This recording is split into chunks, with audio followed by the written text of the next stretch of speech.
two, one, two, three.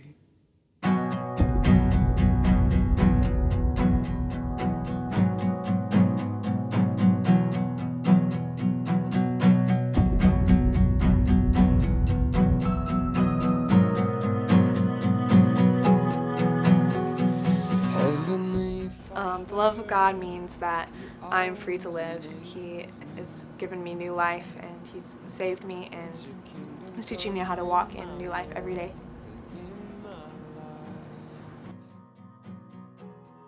The love of God is unconditional. No matter what you do, He's always going to love you, whether you acknowledge it or not, whether you love Him back or not, He's always going to love you. The love of God means to me is that He's there for me when I need help. He's always around. He never leave me when I'm down. He lifts me up when I need to be lifted up. He's always there for me, and He's like my granny. She loved me, and I know that God loved me too. So the love of God is joy and peace and salvation to me. And what I mean by that is, in trial or pains, I can face God and know that He loves me and cares for me through my circumstances, not just because I want to. And I can praise Him through my actions and through everything I do. It's not just being, oh, the love of God is blah, blah, blah, and all this stuff. It's just, I have peace when I have the love of God, and I know that He's there for me, and He can watch over me through all my problems and everything that goes through my life. The love of God is, I think the love of God is my eyes. And what I mean by that is the love of God is an experience.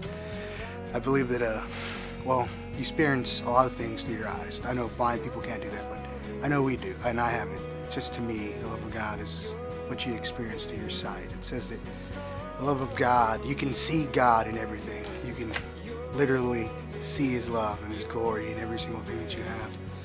But that when I see with my own eyes whatever it is that God's doing, I get a sense of His love. I get to feel it in a way. I get to see it for however long. And every day I get to wake up and see it even more. And I just think that the love of God is in your sights, but more than that, it's an experience. I think the love of God is irreplaceable. That's the first word that comes to my mind because, like Felicity talked about last night, there's nothing that can separate us from that love. There's nothing that could fill that void in our lives. No matter what we give our attention to in this world, no matter what circumstance comes our way, we're going to be empty without it. And it's irreplaceable to me because nothing on this earth can love me the way that I desire to be loved, except for God, who loves me past myself. And it's encouraging to know that there is something greater than anything on this earth that I could possibly ever give my attention to or give my love to. Something greater that loves me past myself. That's why it's irreplaceable.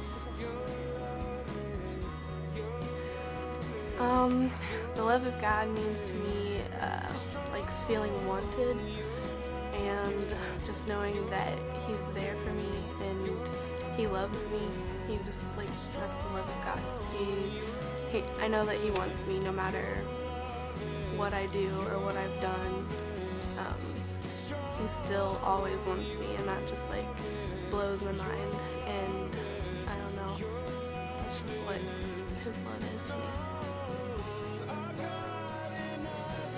To me, the love of God is mine to believe in. I've never really had anything else to believe in, no other hope, and so the love of God to me is something that's mine. No one else can tell me that He loves me if I don't believe it, and so He's the one that I love because He loved me first.